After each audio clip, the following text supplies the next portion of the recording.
Kelainan tulang belakang itu bisa mempengaruhi struktur dan fungsi dan juga kesehatan tulang belakang ya.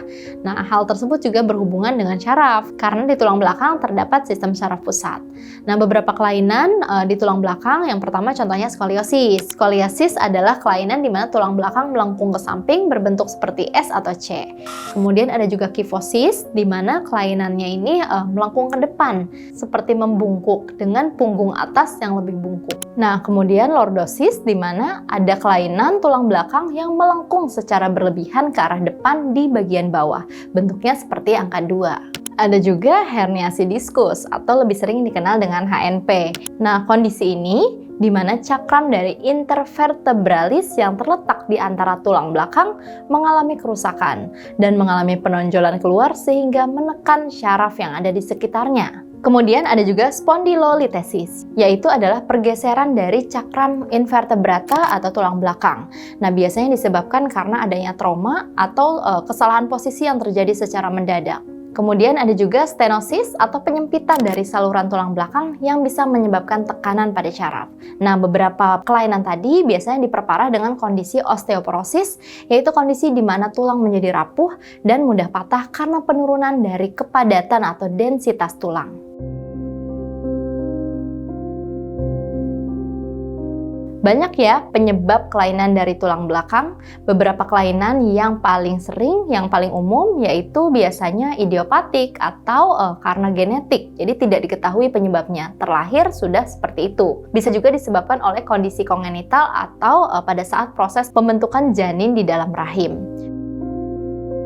Kemudian bisa juga karena proses degeneratif atau usia, bisa juga karena proses dari osteoporosis.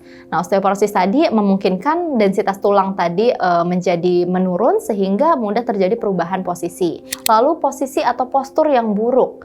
Nah, itu juga bisa menyebabkan terjadinya perubahan posisi dalam jangka waktu yang lama. Misalkan pada saat posisi membaca seringkali bungkuk atau posisi tertentu sehingga lama-kelamaan pasti postur dari tubuh akan berubah. Bisa juga karena trauma atau benturan.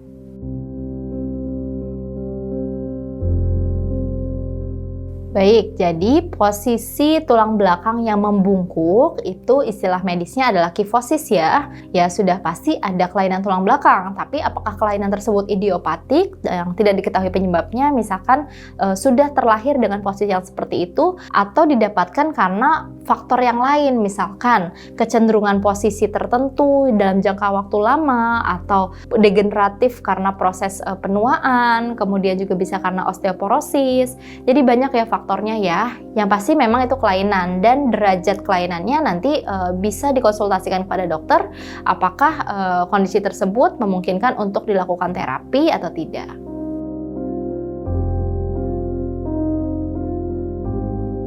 Jadi, pengelolaan dan pengobatan itu bisa dilakukan dengan terapi fisik. Yang pertama yaitu latihan. Latihan tersebut dirancang untuk dapat memperkuat dari otot-otot punggung. Bisa meningkatkan fleksibilitas dan juga bisa memperbaiki postur. Nah, bisa juga obat-obatan digunakan untuk meredakan nyeri, untuk antiinflamasi atau peradangan, dan juga obat untuk mencegah osteoporosis menjadi semakin buruk. Kemudian, bisa juga menggunakan alat bantu seperti korset, penyangga punggung, atau kasur yang memang dikhususkan untuk pasien-pasien dengan kelainan tulang belakang. Nah, pada kondisi yang berat bisa dilakukan tindakan pembedahan. Contoh kondisi yang berat seperti herniasi diskus, spondylolitesis, kemudian stenosis atau penyempitan. Itu operasi perlu dilakukan untuk memperbaiki struktur tulang belakang. Karena jika tidak diterapi akan menyebabkan nyeri yang sangat hebat karena menekan sistem saraf pusat di bagian belakang. Nah, perubahan gaya hidup ini juga harus dilakukan ya. Yang pertama, menjaga berat badan agar postur tubuh tetap baik, olahraga secara teratur, jangan lupa untuk selalu menjaga postur tubuh agar tetap tegak, dan jangan lupa untuk menghindari generasi nunduk atau terlalu banyak menunduk pada saat penggunaan gadget. Ingat bahwa postur tubuh yang kamu jaga akan berpengaruh terhadap kesehatan dari tulang belakang kamu.